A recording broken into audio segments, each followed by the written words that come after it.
제가 요즘 고민이 있는데요. 요즘은 선생님들이 PPT를 많이 쓰시는 것 같아요. 그래서 저도 PPT를 써볼까. 근데 이게 예전에는 수험생들이 많이 싫어했어요. 그래갖고 이제 보통 초짜 강사들이 많이 썼는데 요즘은 뭐 베테랑들도 많이 쓰는 것 같은데 PPT 어떻게 생각하셔요? 더 나을까요? 싫을까요? 수험생 시각에. 네? 강사들은 엄청 편해요. 왜냐면 자료만 만들어지면 시간을 굉장히 많이 단축해요. 근데 수험생분들은 어려울 수가 있어요. 왜냐면 후훅 지나가니까. 그쵸? 후훅 지나가잖아요. 네. 고민입니다. 직권에 의한 등기를 보시는데 동글뱅이 1번을 보셨고요. 동글뱅이 2번. 등기간의 가후로 등기에 차고 또는 빠진 부분이 있을 때 직권 경정 등기가 이루어지는데 이거 기억나실까요? 이거 딱 보면 그림이 딱 떠오르시면 참 좋은데 네, 보니까 일부만 떠오르시는 것 같아요. 경정 등기는 언제 하죠? 원시적 일부 불일치가 발생했을 때 이를 일치시켜주는 등기가 경정 등기. 후발적 일부 불일치가 발생했을 때 이를 일치시켜주는 등기를 변경 등기라고 하죠. 그래서 이 경정 등기는 원시적 일부 불일치가 발생했을 때 이를 일치시켜 있는 등기가 바로 경정 등기예요.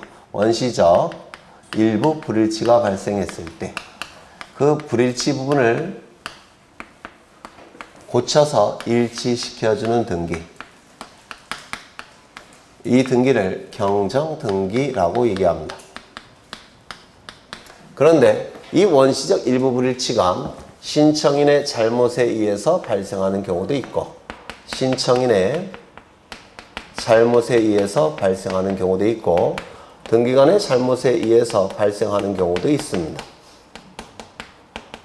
예를 들어서 신청인이 신청 정보에 면적을 기록해서 등기소에 제공해야 되는데 면적이 10만 제곱미터인데도 불구하고 신청이 공을 하나 빼먹었다는 겁니다. 10,000 제곱미터로. 그러면 등기관은 신청 정보에 있는 10,000 제곱미터를 등기부에 기록하겠죠. 이거 누가 잘못한 겁니까? 신청인이 잘못한 거예요. 맞아요. 그렇죠. 그 다음에 신청 정보에는 10만 제곱미터로 정확하게 기록되어 있는데 등기관이 등기부에 옮겨 적을 때 공을 하나 빼먹고 옮겨 적었다는 겁니다. 이건 누가 잘못한 겁니까? 등기관이 잘못한 겁니다. 맞아요. 이렇게 원시적 일부 불일치가 신청인의 잘못에 의해서 발생할 수도 있고 등기관의 잘못에 의해서 발생할 수도 있습니다. 신청인의 잘못에 의해서 발생할 때는 이때는 이 경정 등기는 신청에 의해서 이루어짐이 원칙입니다. 그래서 신청인이 고쳐달라고 등기소에 요구를 해야 된다는 겁니다. 그런데 등기관의 잘못에 의해서 원시적 일부 불일치가 발생했을 때는 이때는 가장 이해관계가 큰 자는 신청인이에요. 따라서 신청에 의해서 신청인의 신청에 의해서 경정 등기가 이루어질 수도 있고 등기관이 잘못한 거니까 등기관이 알아서 고칠 수도 있다는 겁니다. 이거 이해가 되셔요? 신청인의 잘못에 의해서 발생했을 때는 신청에 의해서 경정 등기가 이루어져야 되고 등기관의 잘못에 의해서 발생했을 때는 가장 이해관계가 큰 자는 신청이니까 신청을 통해서 경정 등기가 이루어질 수도 있고 등기관이 알아서 고칠 수도 있다는 겁니다. 이게 바로 뭡니까? 등기관의 직권에 의한 경정 등기예요. 이 등기관의 직권에 의한 경정 등기는 이것도 기억하셔야 돼요. 둘 다 가능하다는 거. 등기관의 직권에 의한 경정 등기는 4가지 정도가 출제가 되는데 4가지 정도가 첫 번째 지방법원장에 보고를 해야 됩니다. 보고를 해야 되는데 왜냐하면 등기관의 상급 국가기관은 지방법원장이에요. 그래서 지방법원장에게 보고해야 되는데 사전에 보고할까요? 사후에 보고할까요? 즉 먼저 보고한 다음에 고칠까요? 아니면 고친 다음에 보고를 할까요? 일단 고쳐놓고 봐야 돼요. 왜냐하면 잘못된 내용이 공시가 되는 건 짧을수록 좋죠. 따라서 먼저 고쳐놓고 보고를 해야 됩니다. 사후 보고가 돼야 됩니다. 그렇겠죠. 일단 잘못된 내용이 공시되는 건 짧을수록 좋아요. 그래서 일단 고쳐놓고 보고해야 됩니다. 사후 보고예요. 두 번째, 등기상 이해관계인이 있다면 반드시 그자의 승낙서가 있어야 됩니다. 그래야지만 직권으로 경정등기할 수가 있는데요. 이게 대단히 중요합니다. 왜냐하면 등기법이 개정되기 전에는 등기상 이해관계인이 있을 때는 아예 직권에 의한 경정등기는 허용되지 않았습니다. 그런데 등기법이 개정이 되면서 등기상 이해관계인이 있을 때도 이제 가능해졌어요. 단 뭐가 필요하다고요? 승낙서가 있어야 됩니다. 세 번째, 신청인 또는 신청인이 없을 때는 등기명인에게 통지를 해야 됩니다. 그럼 이 통지를 해야 되는데 신청인이 있다면 신청인에게, 즉 등기권리자, 등기부자에게, 신청인이 없이 직권을 했다면 등기명인에게 통지해야 되는데요. 이때의 통지는 사전 통지일까요? 사후 통지일까요? 일단 고쳐놓고 봐야 됩니다. 잘못된 내용이 공시돼서 그 기간이 짧아야 되니까 사전 통지일까요? 사후 통지일까요? 사후에 통지를 하는 겁니다. 고친 다음에 통지를 하는 겁니다. 또한 이 신청인이나 등기명인이 여러 명일 때, 즉 2인 이상일 때 전원에게 통지할까요? 1인에게 통지할까요? 1인에게 통지하는 것으로 충분합니다. 이게 시험에 아주 잘 내요. 그래서 신청이나 등기명인이 2명 이상일 때는 1인에게 통지하는 것으로 충분하다라고 얘기합니다. 그 다음에 네 번째, 이 변경등기건, 경정등기건 일부 불일치가 발생했을 때 이를 고치는 등기가 변경이나 경정등기죠. 변경은 후발적 일부 불일치, 경정은 원시적 일부 불일치. 맞습니까? 따라서 이 변경이나 경정등기는 일부만 고치는 거예요. 전부를 고칠 때는 변경, 경정등기를 할 수는 없고 말소 등기한 다음에 다시 등기를 해야 됩니다. 그렇다면 이 경정이나 변경 등기할 때 등기관은 동일성이 유지되는지 여부를 심사해야 됩니다. 일부를 고치는 거니까. 그렇죠. 근데 이 직권에 의한 경정등기는 누가 잘못한 거예요? 등기관이 잘못한 거죠. 지가 잘못해놓고 지가 동일성 유지를 여부를 심사한다는 건 의미가 없습니다. 따라서 이 직권에 의한 경정등기는 등기관은 동일성이 유지됐는지 여부를 심사할 필요가 있다 없다? 심사할 권한이 없습니다.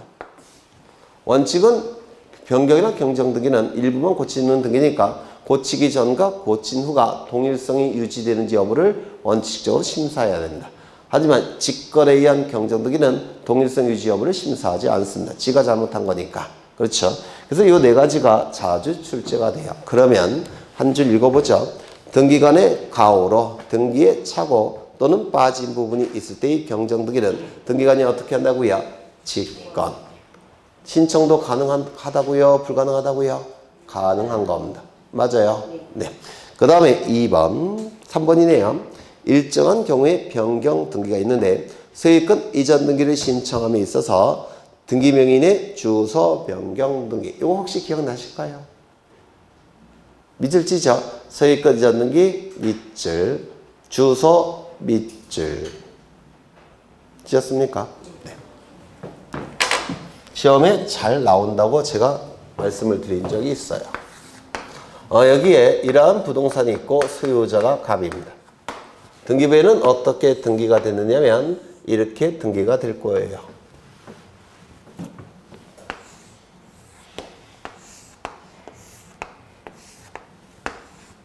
1번 소유권 보전 갑. 그 다음에 이름 썼으니까 주소와 주민번호 기록해야 되죠. 정확하게 기록해야 되니까 갑은 보전등기 신청할 때 주소 증명정보와 주민등록증명정보를 첨부해야 됩니다. 되셨나요? 그리고 이제 을과 매매계약을 체결합니다. 그리고 소유권 이전 등기까지 이루어지면 갑의 소유권은 을의 소유권으로 변동이 되겠죠. 따라서 2번 소유권 이전 을. 여기에 주민번호도 주소도 기록해야 되고 주민번호도 기록해야 되죠. 따라서 을은 등기 신청할 때 뭘 첨부해야 됩니까? 주소 증명정보와 주민등록 증명정보를 첨부해야 됩니다.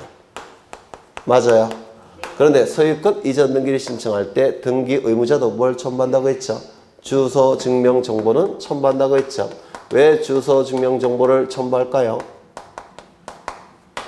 무권리자의 처분행위, 동명이인이 남의 부동산을 처분하는 것을 방지하기 위해서 소유권 이전 등기만큼은 등기 의무자도 뭘 첨부한다고요? 주소 증명정보만큼은 첨부한다고 했습니다. 우리나라는 이름이 세 글자예요. 동명이인이 참 많습니다. 그래서 이름이 같은 사람이 남의 부동산을 처분하는 것을 방지하기 위해서 소유권 이전 등기만큼은 등기 의무자도 주소 증명 정보를 첨부해야 된다고 했습니다. 요거 기억나셔야 되는데 이때 요 등기를 신청할 때 의뢰 주소지가 어디냐면 서울이었습니다. 그래서 여기다가 이제 뭐가 기록이 될까요? 서울로 이렇게 기록이 될 겁니다. 맞아요. 1년 후에 요 을은 병가 매매 계약을 체결합니다. 소유권 이전 등기까지 이루어지면 을의 소유권은 병의 소유권으로 변동이 될 겁니다. 이때 이 병은 뭘 첨부하죠? 주소 증명 정보와 주민번호 증명 정보를 첨부한다고 했습니다. 그래서 여기다가 정확하게 기록을 해야 돼요. 되셨나요? 그렇죠. 이때 소유권 이전 등기만큼은 을도 무엇을 첨부해야 된다고 했죠? 주소 증명 정보만큼은 첨부를 해야 됩니다. 무슨 등기만큼은? 소유권 이전 등기만큼은. 그렇죠. 그런데 이 을이 병가 이제 소유권 이전 등기를 신청해야 되는데 요 등기를 신청할 때 을은 이사를 했다는 겁니다. 어디로? 경기도로 이사를 했다라는 겁니다. 그러면 문제는 뭐냐면 지금 을은 등기부에 뭐로 기록되어 있죠? 서울로. 그런데 등기를 신청할 때 이사를 했다는 겁니다. 그러면 신청 정보에는 등기의무자 을은 주소지가 어디로 기록되어 있을까요? 신청할 때는 경기도로 이사했으니까 주소지가 어디로 기록이 될까요? 경기도로. 그러면 기존의 등기부의 내용과 신청 정보의 내용이 일치하지 않게 되면 29조에 의해서 어떻게 될까요? 각하가 될 겁니다. 맞아요. 각하가 됨이 원칙입니다. 그런데 문제는 뭐냐면 이 소유권 이전 등기만큼은 등기 의무자도 뭘 첨부한다고요? 주소 증명 정보를 첨부합니다. 이 주소 증명 정보는 주민등록표 등초본을 얘기해요.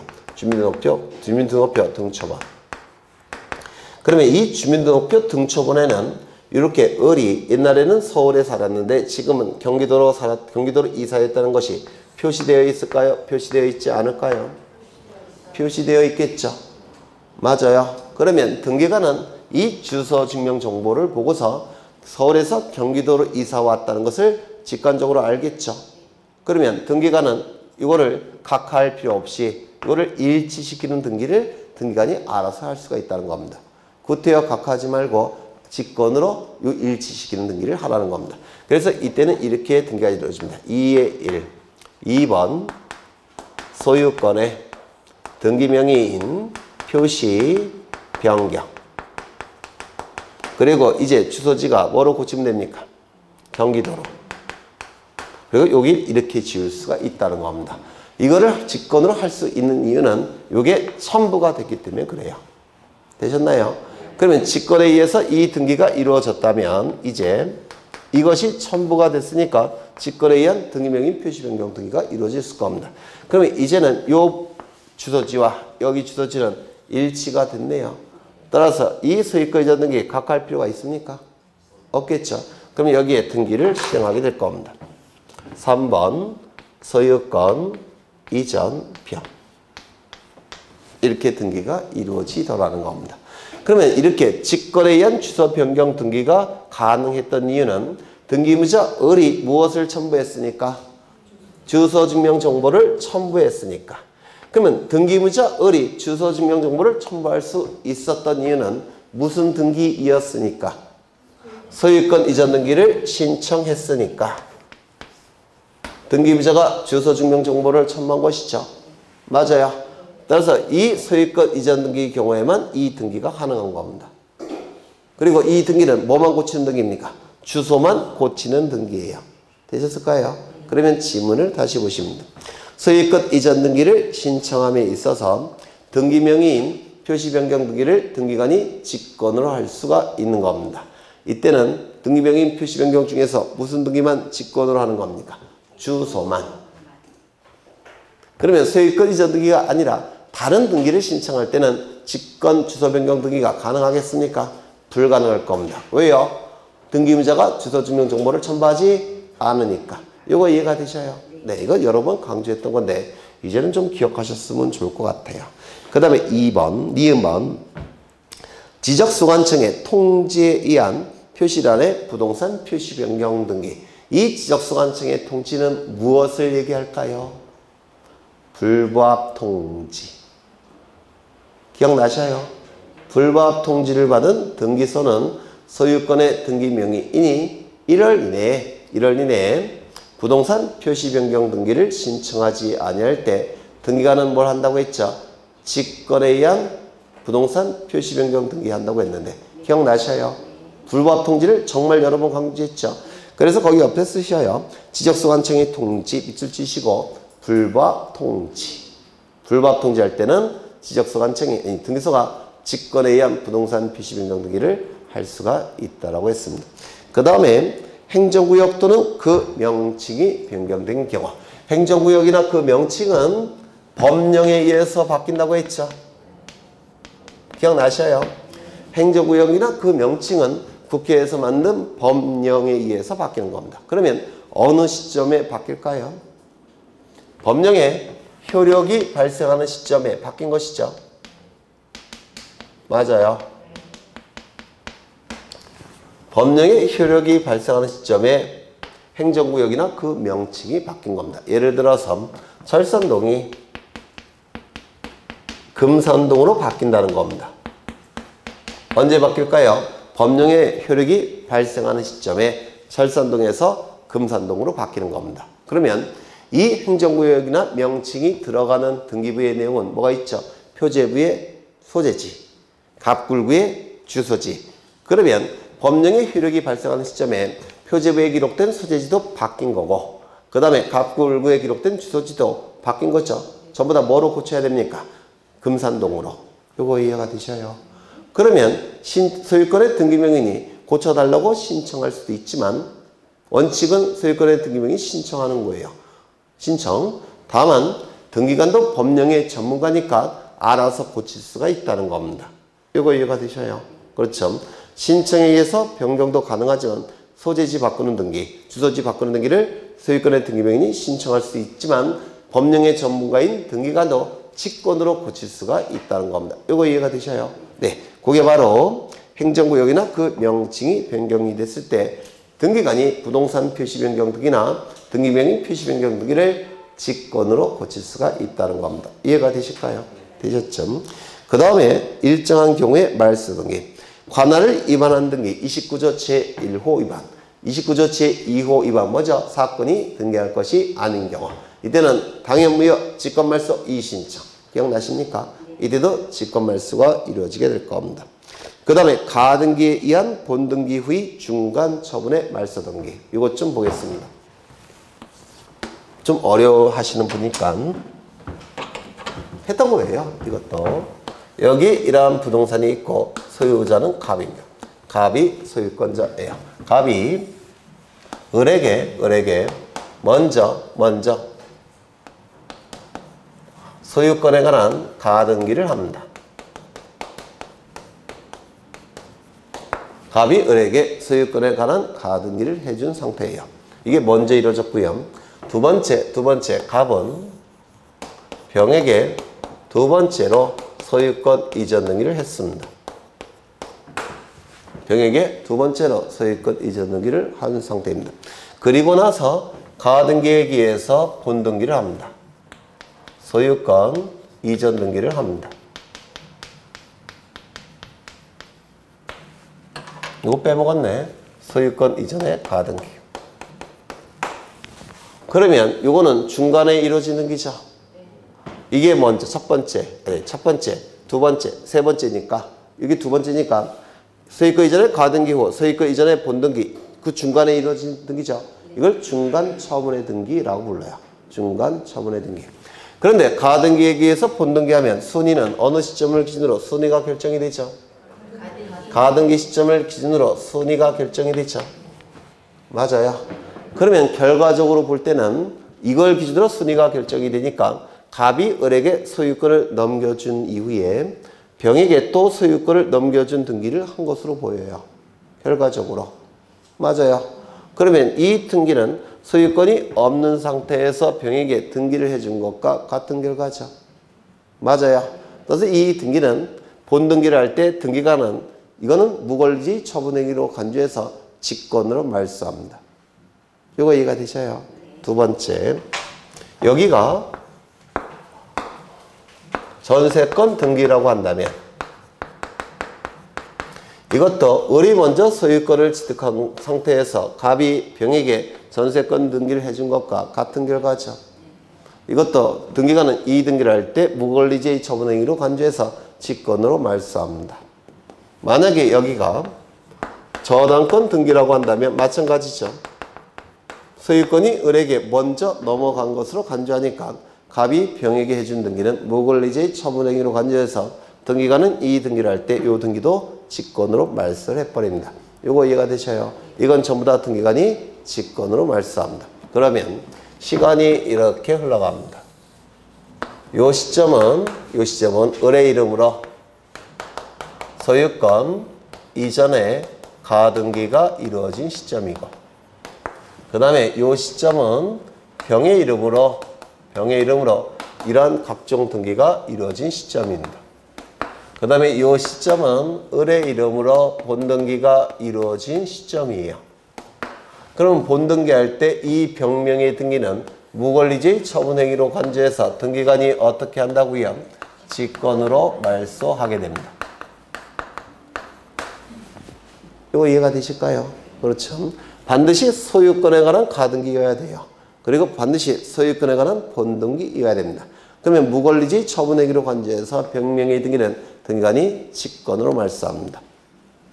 하나 덧붙이죠. 이게 가처분 등기라고 한다면 직권 말소가 아니라 단독 신청을 통한 말소입니다. 다시요. 가등기일 때는 직권 말소, 가처분일 때는 단독 신청 말소입니다. 가처분은 나중에 다시 보시고요. 그런데 문제가 있습니다. 문제가 있는데 어떠한 문제가 있느냐면 요 병명의 등기가 강제, 경매, 개시, 결정 등기인 경우가 있어요. 강제, 경매, 개시, 결정 등기. 병명의 등기가 강제, 경매, 개시, 결정 등기인 경우가 있는데 이 강제, 경매, 개시, 결정 등기는 혼자만 나타나지 않습니다. 다른 등기와 세트를 이루게 되는데요. 그 세트인 등기가 뭐냐면 가압류 등기예요. 그래서 이 가압류 등기 이후에 요 강제, 경매, 개시, 결정 등기가 세트로 움직입니다. 이게 그래서 가압류 등기 다음에 보통 강제, 경매, 개시, 결정 등기가 나와요. 요거 그 다음에 병명의 등기가 임의, 경매, 개시, 결정 등기인 경우가 있습니다. 그런데 이 임의, 경매, 개시, 결정 등기는 혼자 나타나는 등기가 아니라 다른 등기와 세트로 나타나는데요. 그 다른 등기는 뭐냐면 저당권 등기. 그 다음에 전세권도 담보물권성이 있죠. 전세권 등기. 그 다음에 담보가등기. 담보가등기도 가등기, 담보 등에 관한 법률을 보시면 저당권과 같은 효력이 있다 이렇게 얘기합니다. 담보가등기. 이러한 등기와 세트를 이루는 등기가 임의경매, 개시결정 등기예요. 저당권 등기는 담보물권이죠. 맞아요. 그러면 피담보채권이 변제되지 않으면 저당권자는 저당권 실행하죠. 저당권을 실행하는 첫 번째 절차는 법원에 경매를 청구하는 겁니다.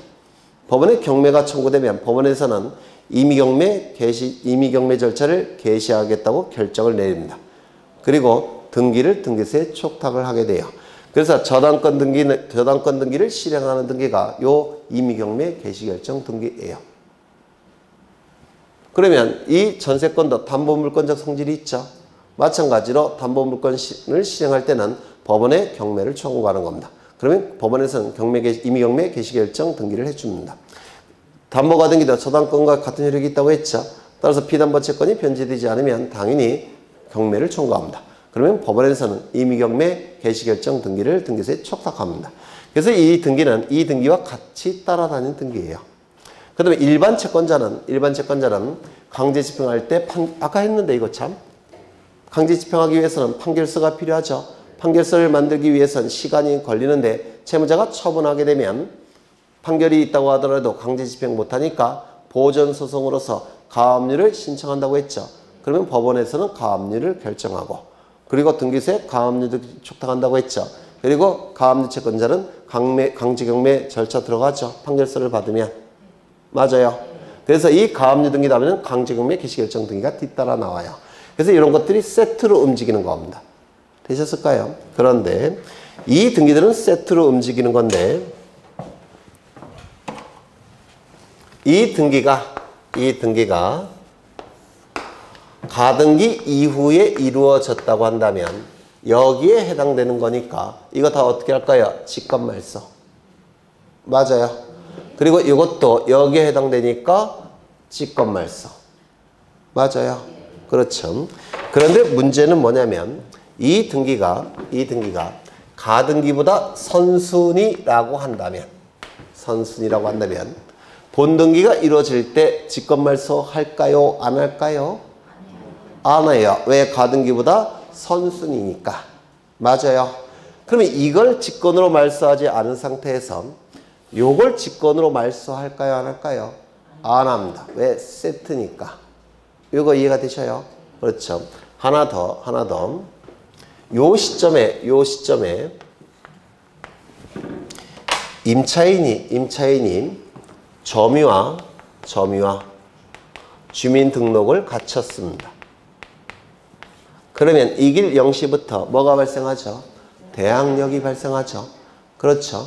그런데 임차권 등기 명령에 의한 임차권 등기는 언제 했느냐면 요때 했다는 겁니다.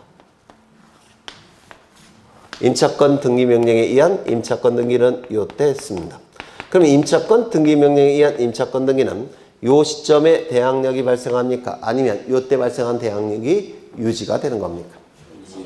요때 발생한 대항력이 유지가 되는 것이죠. 그러면 이걸 기준으로 해야 되니까 이것도 당연히 가등기권자보다 선순위가 되겠습니까? 따라서 이것도 직권으로 말소할까요? 말소하지 않을까요? 말소하지 않습니다. 이걸 뭐라고 부르냐면 가등기권자에게 대항할 수 있는 임차권 등기라고 얘기를 합니다. 여기까지 되셨을까요? 하나 더. 요 가등기권자에게는 채권자가 있습니다. A는 채권자입니다. 그 다음에 요 을은 채무자예요. 그러면 채무자는 변제기에 자신의 채무를 자발적으로 변제해야 됩니다. 맞아요. 자발적으로 변제하지 않으면 채권자는 강제 집행을 통해서 자신의 채권을 변제받고자 하겠죠. 맞습니까? 뭐에 대해서? 채무자 재산에 대해서. 이때 이 채무자는 가등기 권리가 있네요. 맞아요. 그럼 이 가등기 권리도 본등기를 하게 되면 소유권을 취득할 수 있는 중요한 재산적 권리입니다. 중요한 재산적 권리니까 채권자는 이 가등기 권리에 대해서 강제 집행 들어갈 수가 있습니다. 그래서 이 가등기 권리도 재산적 권리니까 강제 집행이 가능해요. 되셨을까요? 그럼 강제 집행하는 과정에서 먼저 보전소송을 통해서 가압류 등기나 가처분 등기하는 거 아까 보셨죠? 그러면 요 부동산을 강제 집행하기 전에 먼저 요 재산에 대해서 강제 집행 들어가기 전에 요 재산에 대해서 가압류 등기나 또는 가처분 등기가 이루어지는 경우가 있겠습니까? 여기에 대해서 이거 강제 집행이 가능하니까 가등기에 대해서도 가압류 등기, 가처분 등기가 가능해요. 이것도 강제 집행이 되니까. 그러면 이 가등기 권리에 대해서 A 명의로 가압류가 등기가 됐다든지 A 명의로 가처분 등기가 됐다는 겁니다. 이 가등기에 대해서. 그 다음에 이 본등기가 이루어졌다면 이것도 중간에 이루어진 등기겠죠. 맞아요. 그러면 이 중간에 이루어진 이 가압류 등기나 가처분 등기는 이게 헷갈리실 텐데 이걸로 하죠. 병. 여기도 병. 이렇게 하면 돼요. 병. 그러면 이것도 무권리제의 처분행위입니까? 아니면 정당한 권리제의 권리행사를 통한 등기입니까? 정당한 권리제의 권리행사를 통한 등기죠. 그러면 이것도 직권으로 말소할 수 있을까요? 없을까요? 없습니다. 이거 이해가 되셔요? 그럼 정리하죠. 소유권 이전의 가등기 후 소유권 이전에 본등기 전에 이루어진 중간 처분 등기는 원칙적으로 직권 말소합니다. 이유는 무권리제의 처분 행위로 간주하기 때문에 그렇습니다. 되셨나요?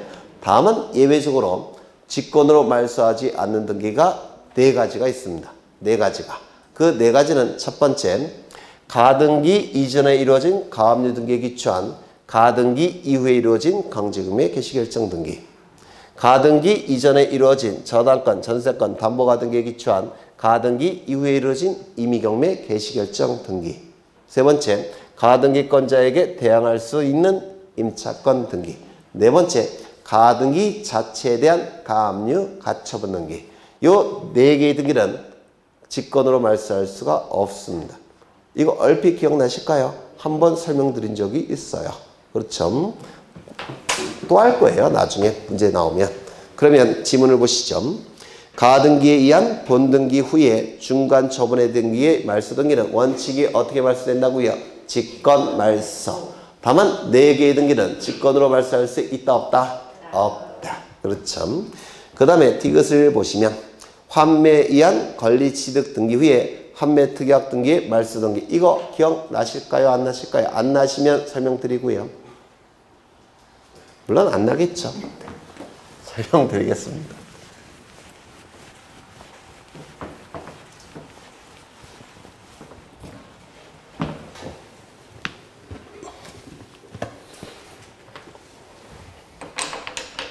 환매 등기를 보시는데요. 환매 등기. 여기에 이러한 부동산이 있고 소유자는 갑입니다. 갑이 을과 매매 계약을 체결합니다. 동시에 환매 특약을 체결을 합니다. 이때 이 매매를 뭐라고 부르냐면 환매 특약이 붙은 매매라고 해서 환매 특약부 매매라고 부릅니다. 부자는 부칠부자예요. 환매 특약부 매매. 이때 주종 관계가 있기 때문에 이걸 기준으로 갑을 환매특약부 매매 매도인이라고 부르고 을을 환매특약부 매매 매수인이라고 부릅니다. 매매 계약이 체결되었으니까 186조에 의해서 소유권 이전 등기가 이루어지게 될 겁니다. 그리고 환매특약을 체결하게 되면 매도인 갑에게는 환매권이라는 형성권이 발생을 합니다. 이 환매권의 대항력을 발생시키기 위해서는 이 환매특약을 등기를 해야 됩니다. 이를 환매특약 등기, 환매등기라고 불러요. 그 다음에 나중에 이 환매권을 행사하게 되면 행사의 방법은 형성권이기 때문에 갑의 의사표시가 상대방에게 도달하게 되면 환매권이 행사가 돼서 환매가 성립이 됩니다. 환매가 성립이 되면 이제 다시 체결된 매매계약이에요. 따라서 소유권 이전 등기가 매도인 이름으로 복귀가 됩니다. 요 그림 떠오르실까요? 보통 이러한 거래는 어느 경우에 일어나느냐면 갑이 갑자기 큰 돈이 필요해요. 한 5억 정도. 필요한 이유는 막내딸이 아파요. 그래서 살려야 되니까 돈이 필요합니다. 근데 성격이 더러워서 남한테 돈은 못 빌려요. 그런데 문제는 친구가 로또에 당첨이 됐는데 미국 로또에 당첨이 됐어요. 우리나라 게 아니라 우리나라 건 몇 번 안 하죠. 그래서 미국 로또 1000억짜리에 당첨이 됐습니다. 그래서 친구한테 부탁을 합니다. 나 지금 돈이 필요한데 이 아파트 네가 좀 사줬으면 좋겠다. 그러면 친구가 1000억이나 갖고 있으니까 5억 정도는 사줄 수 있죠. 그래 내가 사줄게 이렇게 얘기합니다. 그래서 갑이 을에게 이제 갑과 을 간의 매매 계약 체결되었죠. 근데 갑이 을에게 이렇게 얘기합니다. 이 아파트는 나한테 큰 의미가 있으니까 5년 내에 내가 돈을 벌어서 반드시 살 테니까 다른 자에게 팔지 말고 반드시 나한테 팔아다오 이렇게 부탁합니다. 그랬더니 친구가 알아서 너한테 팔게 이렇게 얘기했습니다. 뭐가 체결됐죠? 환매특약이 체결된 거예요. 소유권 이전 등기가 이루어지면 소유권이 넘어갈 테고 환매특약 등기가 이루어지면 환매권의 대항력이 발생합니다. 그런데 요 한 4년 후에 갑도 우리나라 로또에 당첨이 됐어요.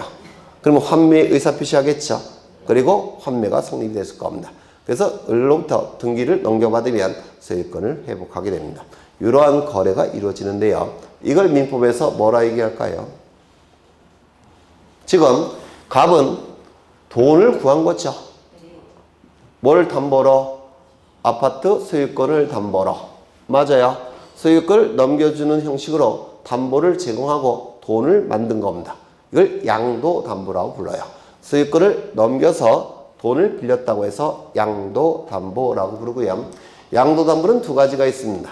매도담보와 가등기담보 두 가지가 있어요.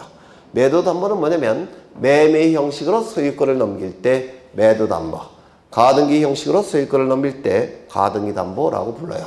매도담보의 경우는 매매 형식으로 넘어가니까 환매 형식으로 찾아오는 겁니다. 그래서 이게 전형적인 매도담보예요. 매도담보라는 건 들어보셨어요? 들어는 보셨어요? 네. 그래서 이건 매도담보.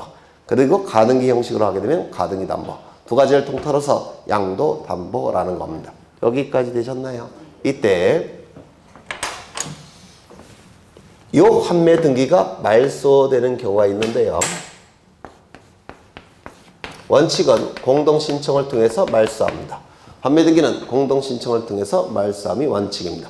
그러면 어느 경우에 공동신청을 통해서 말소하느냐면 먼저 이 환매 등기가 말소됨으로 인해서 등기부만 놓고 볼 때 불이익이 발생한 자는 누굴까요? 대항력이 소멸되는 매도인 갑. 맞아요. 등기의무자는 갑이 됩니다. 그리고 이익이 발생한 자는 누굴까요? 환매권에 의해 제한이 풀리는 것이죠. 이익이 발생한 자는 누굽니까? 등기 권리자. 공동신청을 통해서 말소가 됩니다. 그러면 어느 경우에 공동신청이 되느냐면 이 환매 특약이 무효, 취소, 해제가 돼버리면 환매권 소멸하겠죠. 따라서 환매 등기 말소되겠죠. 맞아요. 두 번째, 환매권을 포기한다면 환매권이 포기가 되면 환매권 소멸했죠. 환매 등기는 말소되게 되겠죠. 세 번째, 환매 기간이 경과가 됐다면 더 이상 환매권 행사할 수 없죠. 환매 등기 말소해야 되겠죠. 그래서 대부분은 공동신청을 통해서 말소합니다. 두 번째, 예외가 있는데 단독신청을 통해서 말소하는 경우가 있습니다. 우리 친구가 갑에게 이렇게 얘기합니다. 어차피 네가 이뻐하는 딸 알고 보면 내 딸이나 마찬가지니까 5억은 나한테 있으나 마나 이거는 이자만 갖고도 금방 회복이 되니까 그냥 아파트 돌려줄게 이렇게 얘기합니다. 네가 돈을 안 줘도 아파트 돌려줄게. 그래서 물론 현실에는 없어요. 이론상. 그러면 증여가 체결되고 그리고 소유권 이전 등기가 이루어졌다는 겁니다. 누구의 이름으로? 갑의 이름으로. 증여계약이 체결되고 소유권 이전 등기가 이루어졌습니다. 그렇다면 갑은 환매권도 가지고 있지만 뭐도 취득했습니까? 소유권도 같이 취득했죠. 어떠한 현상이 나타날까요? 혼동. 두 개 이상의 법적 지위가 동일에게 기속이 돼서 약한 법적 지위가 강한 법적 지위에 흡수돼서 소멸되는 것. 이게 뭐죠? 혼동. 맞아요. 그러면 혼동에 의해서 환매권은 소멸되었으니까 환매 등기는 말소돼야 되겠죠. 그러면 이 등기가 말소됨으로 인해서 등기부만 놓고 볼 때 불이익이 발생한 자는 누굴까요? 환매권자 갑. 맞아요. 환매 등기가 말소됨으로 인해서 등기부만 놓고 볼 때 이익이 발생한 자는 누굴까요? 소유권자 갑. 한 놈만 나타나네요. 누굽니까? 갑. 그때는 단독 신청입니다. 그래서 이 혼동은 우리 등기법에서는 이렇게 얘기를 해요. 등기 의무자의 지위와 등기 권리자의 지위가 동일에게 기속이 돼서 약한 법적 지위인 등기 의무자의 지위가 등기 권리자의 지위에 흡수해서 소멸합니다. 따라서 등기 의무자가 없어요. 단독 공동, 단독 신청. 그래서 혼동이란 단어가 나오면 무조건 단독 신청입니다. 외워달라고 암만 얘기하면 뭐합니까? 안 외우고 계시는데.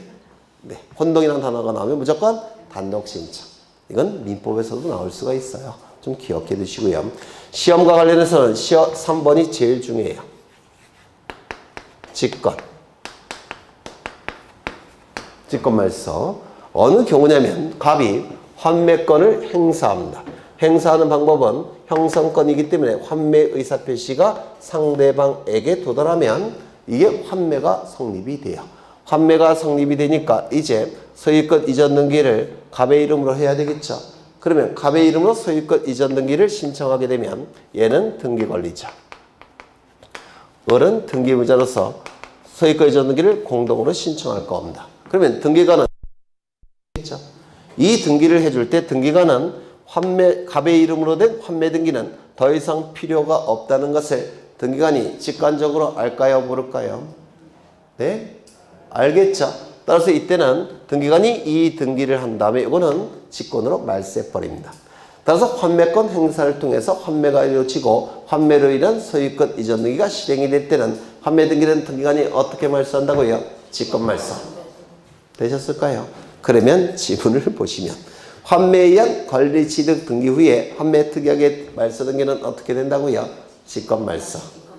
한 줄 설명하려고. 네. 그 다음에 거기 그게 글씨가 안 보이나? 리을 맞죠?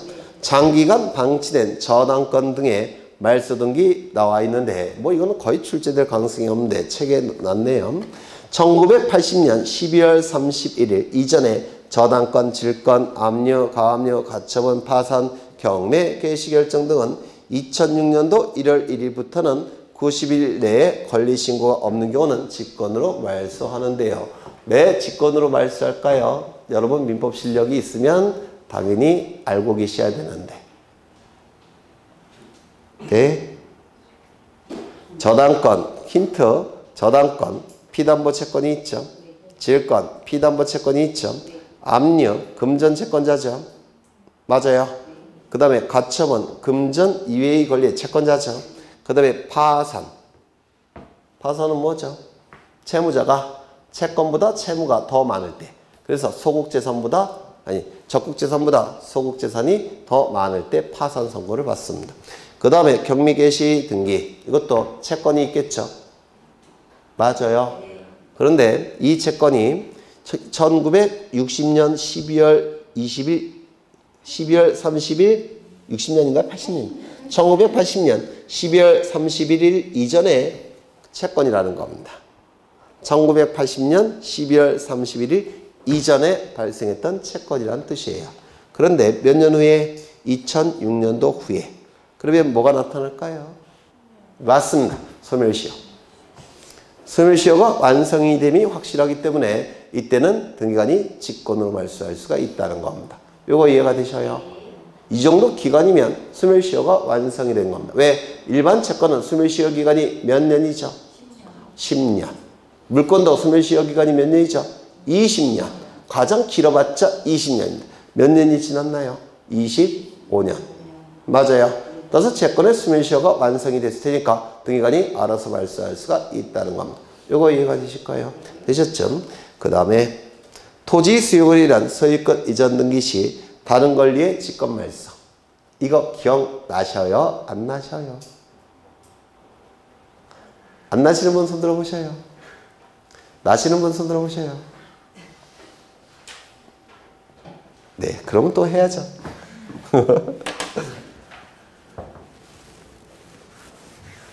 이런 건 뭐 워낙 중요하기 때문에 또 해도 돼요, 사실은. 나시는 분들은 머릿속에서 머리를 이렇게 굴려보셔요. 네, 그러시면 될 겁니다. 여기에 이러한 부동산이 있고요. 그래서 이거를 설명할 때 이것만 설명하는 게 아니라 그와 관련된 걸 다 설명하고 있기 때문에 전체를 한번 머릿속에서 그려보시면 돼요. 갑은 이 부동산을 소유합니다. 그런데 을이라는 사업 시행자가 공익적 목적을 달성하기 위해서 개인의 부동산을 강제로 취득하는 것. 이를 뭐라 불렀죠? 수용이라고 불렀습니다. 예를 들어서 이 토지 위에 대법원 청사를 짓기 위해서 이 토지를 수용하더라는 겁니다. 그래서 서초동에 있는 대법원 청사도 다 수용한 토지예요. 이때 이 부동산에 대해서 A가 저당권이나 전세권이나 지상권이나 지역권이나 임차권 등기가 되어 있다면 을보다 선순위가 되겠죠. 그러면 대법원 청사를 지을 수 있어요? 없어요? 선순위 권리자가 있으면 못 짓습니다. 맞아요. 그럼 대법원 청사를 짓기 위해서는 이러한 권리들을 다 소멸시켜야 되는데 소멸시키는 방법은 이 수용을 뭐로 논리를 구성하면 소멸된다고 했죠? 원시 취득. 기억나셔요? 이때 이 취득하는 시점은 어느 시점이라고 했죠? 수용기일 또는 수용한 날 같은 뜻이에요. 표현이 다를 뿐이지 수용 개시일. 이때 요 을은 사업시행자는 소유권을 취득하는 겁니다. 원시 취득으로 논리를 구성하는 거예요. 그렇다면 사업시행자 이름으로 등기를 갖추는 것은 등기소의 공동신청일까요? 단독신청일까요? 원시 취득으로 논리를 구성하기 때문에 맨 처음에 소유권을 취득한 것으로 간주하는 겁니다. 따라서 권리를 성취하여 불이익이 발생하는 등기부자가 있을까요? 없을까요? 없죠. 따라서 이 수용으로 인한 등기는 단독신청이라고 했습니다. 맞아요. 단독신청을 통해서 이 등기가 이루어지는데 이 부동산에 대해서 등기부가 없다라고 한다면 그때는 소유권 보존 등기를 하면 되겠죠. 사업시행자 이름으로. 등기부가 없으니까. 그런데 만약에 등기부가 있다라고 한다면 원시 취득이니까 먼저 표제부, 갑구, 을구에 기록된 등기를 다 말소 등기를 해야 됩니다. 원시 취득이니까 말소 등기를 한 다음에 등기부 폐쇄해야 됩니다. 폐쇄한 다음에 창고에 집어넣어야 돼요. 그리고 나서 소유권 보존 등기를 사업시행자 이름으로 해야 됩니다. 왜? 원시 취득이니까. 그런데 이런 식으로 하게 되면 비용이 너무 많이 들어요. 창고 비용도 들어야 되겠죠. 그리고 시간이 굉장히 많이 걸립니다. 따라서 우리 법에서는 이렇게 복잡한 방법 쓰지 말고 등기부가 있을 때는 곧장 갑의 이름에서 을의 이름으로 소유권 이전 등기한다 이렇게 규정되어 있습니다. 따라서 등기부가 없을 때는 보존 등기, 등기부가 있을 때는 소유권 이전 등기를 하는 겁니다. 보존 등기건 이전 등기건 원시 취득으로 논리를 구성하기 때문에 이 등기는 단독 신청이에요. 되셨을까요? 되셨죠? 그런데 이때 소유권 이전 등기와 관련해서 문제가 있는데요.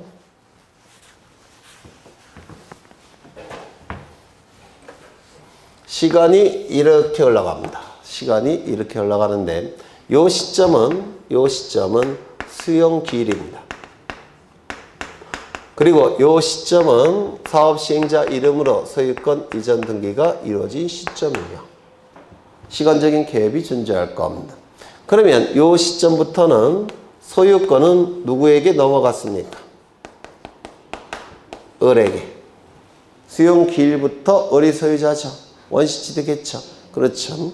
그런데 소유권의 등기 명의인은 누구 명의로 되어 있습니까? 요 시점부터 요 시점까지 누구 명의로 되어 있습니까? 예? 갑의 명의로 되어 있지 않습니까? 을 명의 등기는 요때 이루어지니까. 따라서 갑의 이름으로 등기가 되어 있는 상태예요. 그러면 갑은 소유권은 없죠. 하지만 등기부에 자신의 이름으로 등기는 되어 있죠. 그러면 여러분이 갑이라고 한다면 돈이 필요할 때 후딱 팔아버릴 수도 있겠죠. 맞아요. 따라서 갑은 자신의 이름으로 등기가 되어 있는 걸 이용해서 이 시점에 병의 이름으로 각종 등기를 해주는 경우가 있습니다. 이 등기는 소유권 보존 등기건, 아니요, 소유권에 관한 등기건, 소유권 이외의 권리에 관한 등기건, 등기를 해주는 경우가 있습니다. 이 등기는 정당한 권리가 있는 자가 해준 등기입니까? 권리가 없는 자가 해준 등기입니까? 권리가 없는 자가 해준 등기예요. 무권리자의 처분 행위로 인한 등기입니다. 따라서 등기관은 을명의 등기를 할 때 이 등기는 처음보다 어떻게 할까요? 직권으로 말세버립니다. 이거 이해가 되실까요? 되셨죠? 두 번째, 요 시점에 소유권에 관한 등기가 있을 텐데 이 소유권에 관한 등기도 원칙은 원시 취득으로 논리를 구성하니까 직권으로 말세해야 되겠죠. 맞아요. 을이 원시 취득한 거니까. 근데 이 소유권에 관한 등기를 직권으로 말세해버리면 이 등기를 할 수 있을까요? 없을까요? 없게 돼버려요. 맞아요. 그렇다면 이 등기를 하기 위해서 비록 원시 취득이지만 직권으로 말소할 수 있을까요? 없을까요? 없습니다. 이거는 간명의 등기를 얘기해요. 이거를 직권으로 말소하게 되면 소유권 이전 등기의 형식을 취할 수가 없습니다. 따라서 이 등기는 직권으로 말소하지 않습니다. 이거 이해가 되실까요? 두 번째, 소유권 이외의 권리에 관한 등기. 이 소유권 이외의 권리에 관한 등기는 원칙은 직권으로 말소할까요? 안 할까요? 왜요? 원시취득이니까. 을명의 이전 등기를 위해서 필요한 것도 아니죠. 을구에 이루어지는 등기니까. 따라서 이거는 직권 말소합니다. 원시취득이라서. 그렇죠. 직권으로 말소합니다. 원칙은 직권으로 말소합니다. 두 번째, 예외적으로 직권으로 말소하지 않는 등기가 두 가지가 있다라고 했습니다. 뭐가 있죠? 그렇죠. 첫 번째, 토지수용위원회에서 재결로서 존속을 인정한 권리에 관한 등기. 두 번째는요, 수용되는 토지를 위하여 존재하는 지역권 등기. 이 두 가지는 등기관이 직권으로 말소하지 않는다라고 했습니다. 하나 더. 요 시점에 갑이 사망을 했습니다. 그러면 저 부동산은 이제 누구에게 기속이 됩니까? 상속인에게 기속이 되겠죠. 맞습니까? 그럼 수용 절차는 소유자를 상속인으로 정해놓고 수용 절차가 진행될 테고 보상금도 A에게 지급되겠죠. 맞아요. 그런데 이 A명의 상속 등기는 이때 이루어졌다는 겁니다. 그러면 이거는 무권리제의 처분 행위로 인한 등기입니까? 아니면 정당한 권리에 관한 등기입니까? 정당한 권리에 관한 등기예요. 두 번째, 이 등기가 수용 절차가 진행되는 데 있어서 방해가 될까요? 안 될까요? 안 됩니다. 왜? A에게 보상금이 지급될 테니까. 그렇다면 이 등기는 직권으로 말소할까요? 안 할까요? 안 합니다. 정리를 하죠. 정리를 하겠습니다. 수용기일을 기준으로 해서 그 이후에 이루어진 각종 등기는 무권리제의 처분행위에 해당됩니다. 따라서 몽땅 직권 말소합니다. 다만 하나 예외가 있는데 수용기일 이전에 소유자의 사망으로 인한 수용기일 이후에 이루어진 상속 등기는 직권으로 말소하지 않습니다. 두 번째, 수용기일 이전에 이루어진 각종 등기는 둘로 나눠서 판단해야 되는데 첫 번째, 소유권에 관한 등기는 직권으로 말소해서는 안 됩니다. 왜? 사업시행자 명의로 이전 등기를 해야 되니까.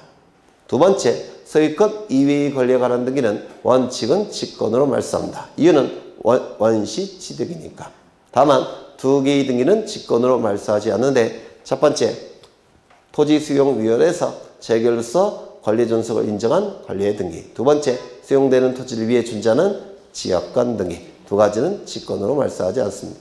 직권으로 말소하는 근거가 다르죠. 이쪽은 무권리제의 처분행위, 이쪽은 원시취득.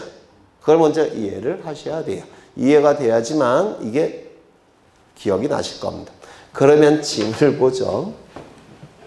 토지 수용으로 인한 소유권 이전 등기 시 다른 권리의 말소 등기는 직권으로 말소하는 경우가 나타나죠. 직권 말소, 여기 직권 말소. 네. 반쪽짜리 있네.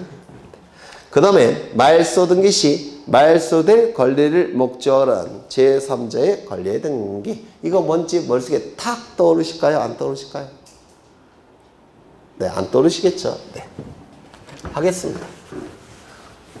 이런 거 하는 도중에 실력이 느시는 거예요. 너무 스트레스 받지 마셔요. 네. 여기에 이러한 부동산이 있고 소유자가 갑입니다. 갑이 을에게 전세권을 설정해 줍니다. 그러면 을은 전세권 설정 등기를 할 겁니다.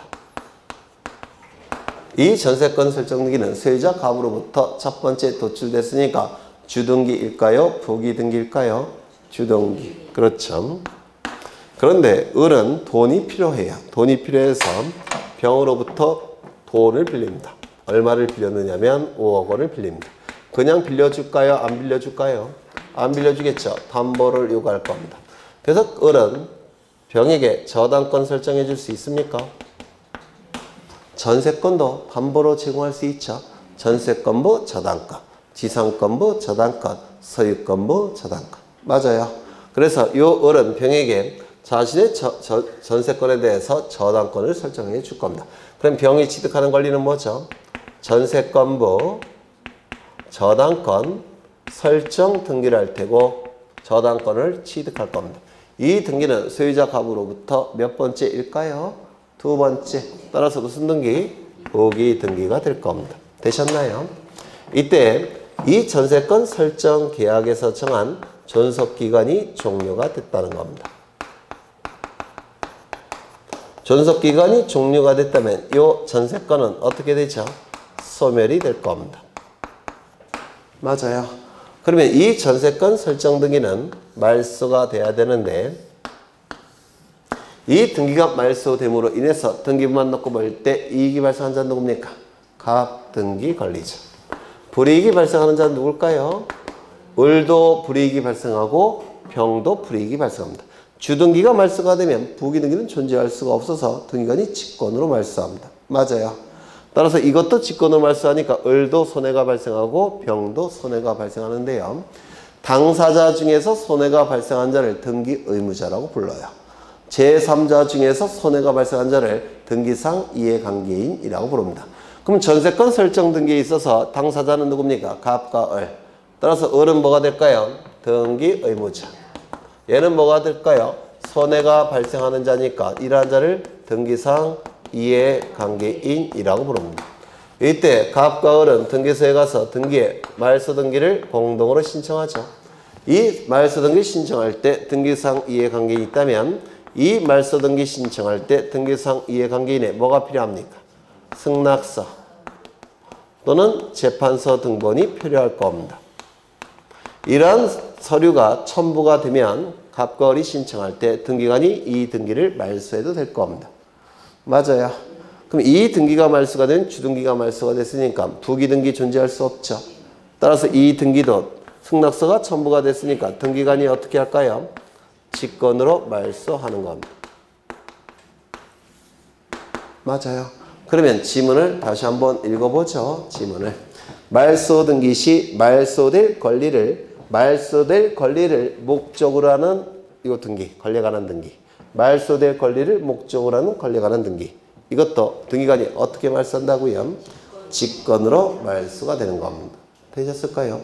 주등기가 말소가 되니까 부기등기도 직권으로 말소하겠다는 겁니다. 그 다음에 일정한 경우에 말소 회복 등기. 이거 기억나실지 모르겠는데 등기가 실행되는 방법과 말소되는 방법과 말소 회복되는 방법은 원칙이 같은 방법이라고 했죠.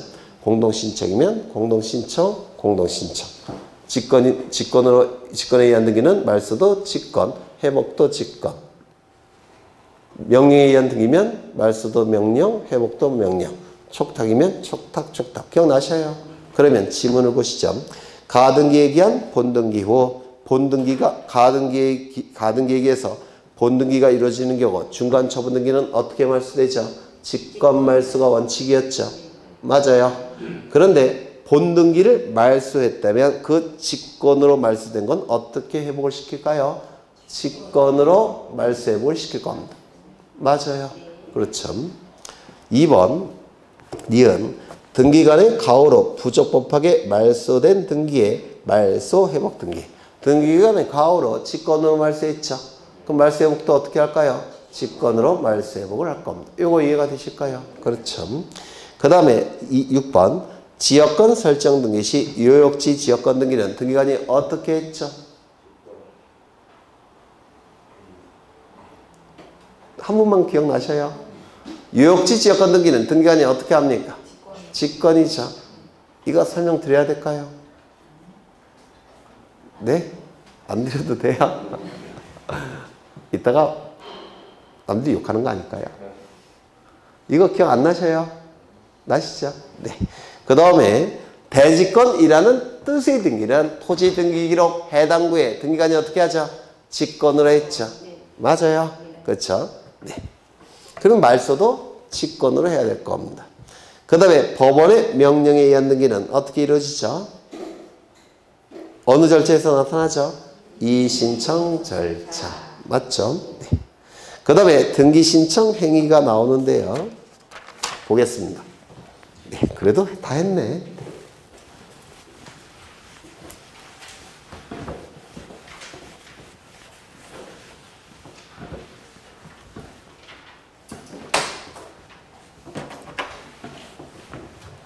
여기에 이러한 부동산이 있고 소유자가 갑입니다. 갑이 을과 매매계약을 체결합니다. 이 안에 뭐가 있을까요? 물권행위. 그리고 소유권 이전 등기가 이루어지면 갑이 가진 소유권은 을의 소유권으로 변동이 된다고 했습니다. 이때 갑을 뭐라 부르죠? 등기 의무자. 을을 뭐라 부르죠? 등기 권리자. 그래서 갑과 을은 등기소에 가서 등기를 공동으로 신청한다고 했습니다.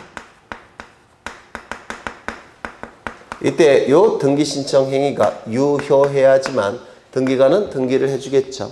그러면 이 유효하기 위한 요건이 있을 텐데 이를 등기 신청 행위의 유효 요건이라고 불러요.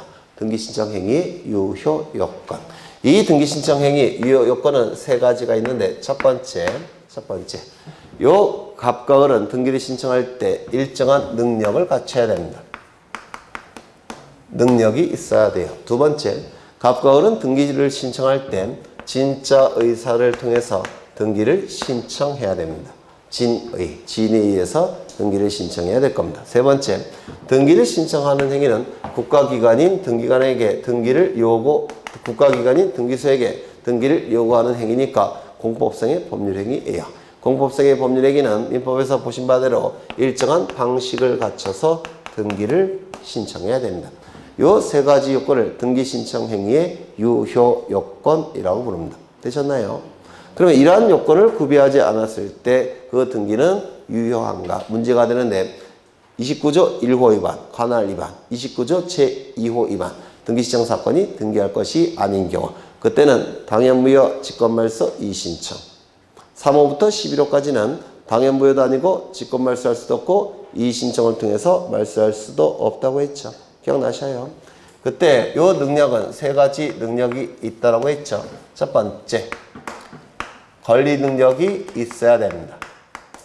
두 번째, 의사 능력이 있어야 되죠. 맞습니까? 세 번째, 법률행위 능력이 있어야 될 겁니다. 법률행위 능력이 있어야 될 겁니다. 이때 이 등기가 이루어지면 갑은 권리를 상실하죠. 맞아요. 등기부만 놓고 판단한다면 불이익이 발생하는 자죠. 이런 자를 뭐라고 부르습니까? 등기 의무자. 이 등기가 이루어지면 매수인 을은 소유권을 취득하죠. 따라서 등기만 놓고 판단할 때 이 을은 이익이 발생합니까? 이런 자를 뭐라고 불렀습니까? 등기 권리자라고 불렀어요. 이때 이 권리 능력은 사람이 갖고 있다고 했죠. 이를 우리 등기법에서는 뭐라고 불렀습니까? 등기 신청 적격이라고 불렀는데 기억나셔요? 또는 등기 명인이 될 수 있는 자격이라고 불렀죠. 또는 등기 신청의 당사자 능력이라고 불렀습니다. 그래서 이 권리 능력에 해당되는 부분은 등기 신청 적격에서 다루는 것이고 그 다음에 이 두 가지를 보통 교재에서는 등기 신청 능력이라고 부릅니다. 등기 신청 능력. 이 권리 능력은 등기 신청 적격. 2번, 3번은 등기 신청 능력이라고 부릅니다. 그러면 의사 능력이 있는 자가 등기를 신청해야 되겠죠. 의사 능력이 없는 자는 등기 신청해서는 안 됩니다. 등기를 신청했다면 각하 결정이 나올 겁니다. 맞아요. 유효성 여부는 29조 1호, 2호 갖고 판단할 겁니다. 되셨나요? 그 다음에 이 행위 능력은 등기 의무자는 행위 능력이 있어야 됩니다. 왜요? 등기 의무자는 등기를 통해서 권리를 상실하여 불이익이 발생하고 있죠. 따라서 행위 능력이 있는 자만 권리를 상실한다는 걸 판단할 수가 있죠. 따라서 이 등기 의무자는 행위 능력이 있어야 돼요.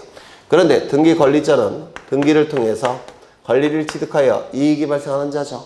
이익이 발생하는 자니까 구태여 행위 능력이 있을 필요가 있을까요? 없을까요? 없습니다. 행위 능력이 없어도 상관이 없다 이렇게 얘기를 합니다.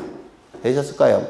그러면 표제부 등기의 경우에는 표제부 등기는 권리에 관한 등기가 아니니까 이거는 행위 능력을 따질 필요가 없겠죠. 맞아요. 네, 이런 내용이 쭉 나오게 될 겁니다. 그리고 이게 이제 시험에 아주 잘 나온다라고 했습니다. 그러면 책을 통해서 확인을 해보시죠. 등기 신청 행위의 요건 나와 있는데 등기 신청 능력이 있어야 되죠. 등기 신청 능력. 그 다음에 등기 신청의 진의도 있어야 되고 그 다음에 한 페이지 넘겨보시면 요식성이라고 되어 있죠. 방식을 얘기하는 겁니다. 방식. 근데 이제 책이 보통 요 세 가지를 등기 신청 행위의 유효 요건이라고 하는데 이 책의 저자는 요것만 유효 요건으로 본 거예요. 뭐 이건 보는 시각에 따라서 다를 수도 있으니까. 네. 저는 불만이긴 하지만 뭐 틀린 건 아니겠죠. 그러면 이제 의사 능력부터 보겠다는 겁니다. 등기 권리자건 등기 의무자건 권리가 뭔지 의무가 뭔지 뜻과 생각을 판단할 수 있는 능력이 있어야 되겠죠. 이게 뭘까요? 의사 능력이에요. 뜻과 생각을 판단할 수 있는 능력. 이를 의사 능력이라고 부릅니다. 뜻과 생각을 판단할 수 있는 능력. 그러면 뭐에 대한 뜻과 생각일까요? 권리, 의무에 대한 뜻과 생각을 얘기하는 겁니다. 그래서 권리가 뭔지, 의무가 뭔지 뜻과 생각을 판단할 수 있는 능력을 의사 능력이라고 불러요. 그러면 등기 의무자건, 등기 권리자건 자신이 등기 신청이 어떤 권리에 대한 뜻과 생각인지를 판단할 수 있어야 되겠죠. 이런 의사 능력이 없는 자가 등기를 신청해서는 안 된다는 겁니다. 의사 능력이 있는 자가 등기를 신청해야 된다는 뜻이고요. 그 다음에 행위 능력. 등기 권리자는 이익만 발생하는 자니까 행위 능력이 있을 필요가 없지만 등기 의무자는 권리를 상실하는 자니까 법률 행위 능력이 있어야 된다는 겁니다. 진의 읽어보시면 될 테고 다 민법에서 하는 거죠. 넘기겠습니다. 그 다음에 시험과 관련해서 중요한 400 몇 쪽이야? 50쪽에 등기신청 적격, 등기신청의 당사자 능력, 등기명령이 될 수 있는 자격. 이것도 등기신청행위 유효 요건인데 우리 규제는 별도로 언급을 하는 겁니다. 그러면 사람은 등기신청 적격이 인정이 된다고 했는데 기억나셔요? 사람은 등기신청 적격, 등기명령이 될 수 있는 자격, 당사자 능력이 인정이 된다고 했는데 이 사람은 두 가지 종류가 있죠. 어떻게 있습니까? 자연적으로 사람이 된 자, 그 다음에 법이 인정한 사람, 두 가지 종류의 사람이 존재하게 될 겁니다. 그러면 자연인이건 법인이건 사람이니까 등기신청 적격이 있습니까? 있죠. 다만 문제가 되는 자들이 몇이 있는데 첫 번째, 자연인에서 문제가 되는 자가 둘이 있죠. 태아. 사람입니까? 아닙니까? 네? 아니라고 했죠. 어머니 뱃속에 있는 생명체에 불과하다고 했죠. 사람이 아니니까 등기신청 적격 있다 없다? 없다. 그 다음에 외국인은 사람입니까? 아닙니까? 사람이죠. 등기신청 적격이 인정이 될 겁니다. 다만 상호주의에 의해서 제한을 받는다 이렇게 얘기합니다. 예를 들어서 미국에서 우리나라 사람에게 등기신청 적격을 인정하지 않는다면 우리도 미국 사람만큼은 등기신청 적격을 인정할 수가 없다는 겁니다. 이를 상호주의라고 불러요. 상호주의에 제한을 받습니다. 그렇죠. 그 다음에 법인은 등기신청 적격이 인정이 되는데 문제가 되는 자가 몇이 있죠. 첫 번째, 비법인 사단재단. 등기신청 적격이 있다 없다? 있다죠. 비법인 사단재단에 해당되는 단체가 뭐가 있죠? 종중, 교회, 사찰, 정당, 아파트, 입주자, 대표대의. 엄청난 부동산을 가지고 있기 때문에 등기신청 적격을 인정한다 안 한다? 한다. 맞아요. 두 번째, 국가나 지방자치단체는 사람입니까? 아닙니까?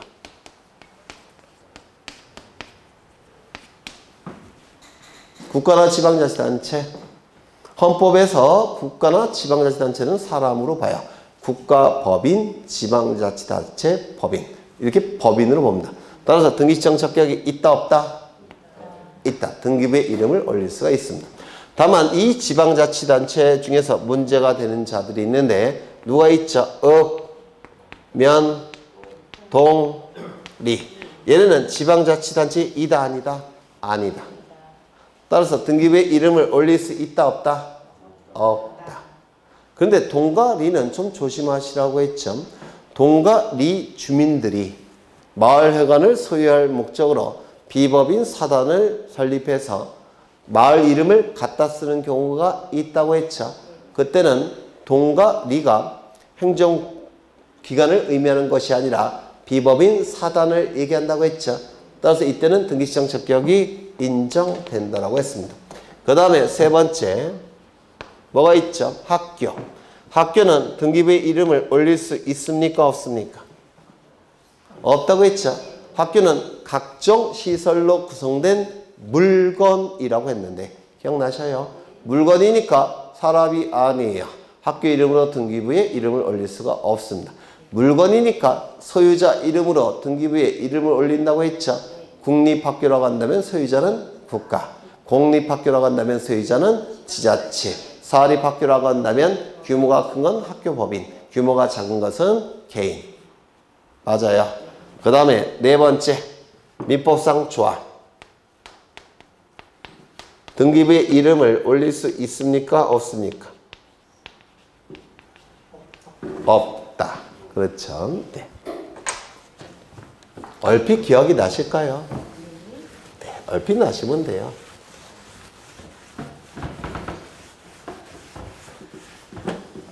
이게 이제 마지막 오늘 그림이 될 것 같은데요. 그 프린트는 계속 갖고 오셔야 돼요. 네, 지난주 거도 갖고 오시고 지난주 거도 갖고 오셔야 돼요. 그래서 우리 교재가 너무 암기식으로 되어 있는데 좀 중요한 것들은 문장 형태로 자꾸 읽으셔야 됩니다.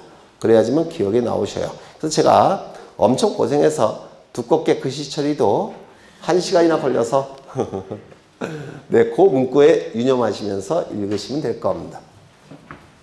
이 그림도 벌써 세 번째가 그리는 그림이에요. 요 시점에 갑과 을과 병이 산유회라는 산에서 휴지를 줍는 모임이라는 단체를 만들자고 합의를 하는 경우가 있다고 했죠. 이 합의를 뭐라고 불렀습니까? 민법상 조합계약이라고 불렀습니다. 조합계약. 단체를 만들자는 계약, 이를 조합계약이라고 불러요. 단체를 만들자는 계약, 조합계약이라고 부릅니다. 그러면 이제 갑을병은 산유의 단체의 구성원으로서 활동을 해야 되는데 활동을 할 때 지켜야 될 규칙이 있어야 된다고 했죠. 이 규칙을 보통 어떤 이름을 쓴다고 했습니까? 정관 또는 다른 이름을 써도 상관이 없다고 했죠. 정관, 기타 규약이 만들어질 겁니다. 규칙이 만들어질 겁니다. 그러면 갑을병은 이 규칙을 지키면서 활동을 한다고 했죠. 활동할 때 돈이 필요한데 그 돈은 국가로부터 보조금을 받으면 된다고 했죠. 보조금을 받기 위해서는 주무관청에 뭐가 필요하다고 했죠? 허가. 주무관청에 허가가 나면 보조금이 나와요. 그럼 이제 주무관청에 허가를 받아서 보조금 받을 테고요. 이제 법인 등기소에 가서 법인 설립 등기를 한다고 했습니다. 법인 설립 등기를 한다라고 했어요. 법인 설립 등기를 하게 되면 이때부터 뭐가 된다고 했죠? 법이 인정한 사람이라고 했습니다. 기억나셔요? 그렇죠. 법인은 두 가지가 있죠. 사단 법인도 있고 그 다음에 재단 법인이 있다라고 했습니다. 맞아요. 이 법인은 사람이니까 등기 신청 적격이 있습니까? 없습니까? 있다라고 했죠. 맞아요. 그런데 이 법인은 단체이기 때문에 팔다리가 없죠. 그럼 팔다리 역할을 하는 자가 등기를 신청할 수밖에 없다고 했죠. 팔다리 역할을 하는 자가 누굽니까? 대표자. 대표자가 등기를 신청하는 겁니다. 대표자가 등기를 신청하지만 등기부에 이름이 올라가는 자는 누구라고요? 법인. 즉 산유회라는 법인이 등기부에 올라가는 겁니다. 맞아요. 이때 이 대표자가 신청하는 것이고 등기부에 이름을 올리는 자는 산유회예요. 단체. 이때 이 대표자의 이름, 주소, 주민번호를 부동산 등기부에 기록을 한다라고 했습니까? 기록하지 않는다고 했습니까? 네? 대표자의 이름, 주소, 주민번호를 등기부에 기록한다, 안 한다? 네? 안 합니다. 이유는요, 법인 등기부에 이미 기록된 상태이기 때문에 부동산 등기부를 통해서 또 한 번 기록할 이유는 없습니다. 따라서 이 법인의 경우에는 대표자의 이름, 주민번호, 주소가 법인 등기부에 기록되지를 않습니다. 왜요? 법인 등기부를 통해서 이미 공시가 되고 있으니까. 기억나셔야 되는데. 두 번째, 요 단계부터 요 단계를 뭐라고 불렀죠? 비법인 사단재단이라고 불렀습니다. 비법인 사단재단에 해당되는 단체들이 뭐가 있죠? 교회, 사찰, 그 다음에 정당, 그 다음에 종중, 그리고 아파트 입주자 대표회의. 여기까지 엄청난 부동산을 가지고 있는 단체라고 했죠. 따라서 등기시청 적격이 인정이 된다, 안 된다? 인정이 된다. 등기시청 적격, 등기부에 이름을 올릴 수가 있다라고 했습니다. 맞아요. 하지만 등기부에 산위회라는 이름으로 등기부에 올라가지만 단체이기 때문에 팔다리 역할을 한 자가 신청한다고 했죠. 팔다리 역할을 한 자가 누굽니까? 대표자 또는 관리인이라고도 부른다고 했죠. 관리인이 신청을 하는 겁니다. 그러면 이 대표자나 관리인은 부동산 등기부에 대표자의 이름, 주민번호, 주소를 기록한다고 했습니까? 기록을 안 한다고 했습니까? 이때는 기록을 한다라고 했습니다. 왜요? 법인 등기부가 없으니까. 법인 등기부를 통해서 공시되지 않으니까 부동산 등기부를 통해서라도 대표자의 이름, 주소, 주민번호를 기록한다라고 했습니다. 기억나셔요? 그렇죠. 그 다음에 요 시점부터 요 시점까지를 뭐라 불렀죠? 민법상 조합. 이 민법상 조합은 규칙이 만들어지기 전 단계니까 언제든지 해체가 가능하다고 했죠. 언제든지 해체가 가능하니까 이 민법상 조합의 이름으로 맺을 수 있는 법률 관계는 있다, 없다? 없다라고 했습니다. 왜냐하면 법률 관계를 맺은 다음에 해체가 돼버리면 책임질 자가 없어지기 때문에 그렇습니다.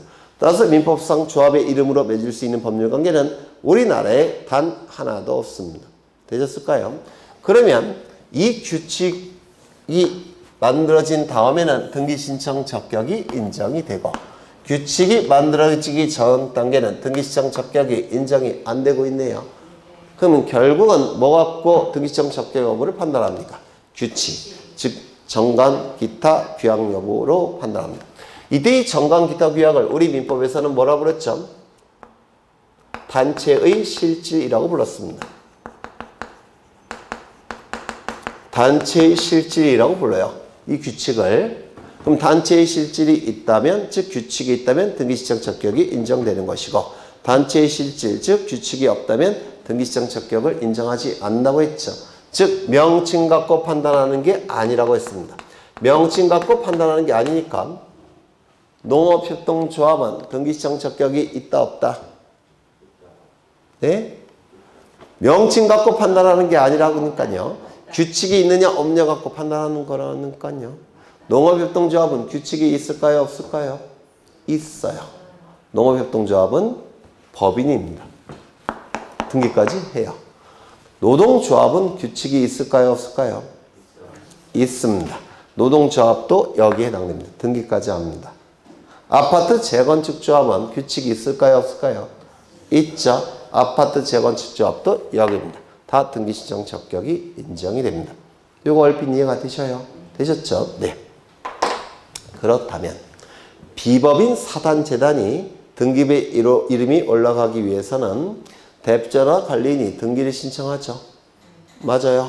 그럼 비법인 사단재단이 등기를 신청할 때 첨부해야 될 정보를 꼭 기억해 달라고 했죠. 그래서 핏입니다. 지난주에 나눠드렸던 프린트 핏입니다.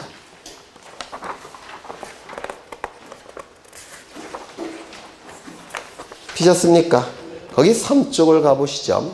법인 아닌 사단 명의의 등기 신청의 첨부 정보 나와 있죠. 거기 2번을 보시면 이 비법인 사단재단이 등기를 신청할 때는 자신이 민법상 조합이 아니라는 것을 증명해야 되겠죠. 따라서 뭘 첨부해야 될까요? 규칙을 첨부해야 됩니다. 즉 정관 기타 규약을 반드시 제출해야 돼요. 왜? 자신이 민법상 조합이 아니라는 것을 증명해야 되니까. 맞아요. 두 번째. 이 대표자나 관리인이 등기를 신청하죠. 그러면 자신이 그 비법인 사단재단의 대표자나 관리인이라는 것을 증명해야 되겠죠. 따라서 대표자나 관리인임을 증명하는 정보를 첨부해야 됩니다. 그런데 이미 등기부에 이름과 주민번호, 주소가 다 기록되어 있다고 한다면 등기부를 통해서 증명이 되니까 다른 정보를 첨부할 필요가 있습니까, 없습니까? 없겠죠. 등기부를 통해서 증명이 되니까. 세 번째, 사원총회 처분 결의서는 등기무자만 첨부한다고 했죠. 등기관리자는 첨부하지 않는다고 했습니다. 등기관리자는 처분 결의가 아니라 취득 결의를 해야 되는데 취득 결의라는 건 없다라고 했죠. 그 다음에 대표자나 관리인의 주소와 주민등록번호를 증명하는 정보를 첨부해야 합니다. 왜요? 등기부에 기록할 때 정확하게 기록해야 되니까. 맞아요. 그래서 이 네 가지는 우리 시험에 아주 잘 나오니까 꼭 기억해 두셔야 됩니다. 여기까지 보고 오늘은 여기까지 보겠습니다. 쉬었다가 문제 풀이 들어갈게요.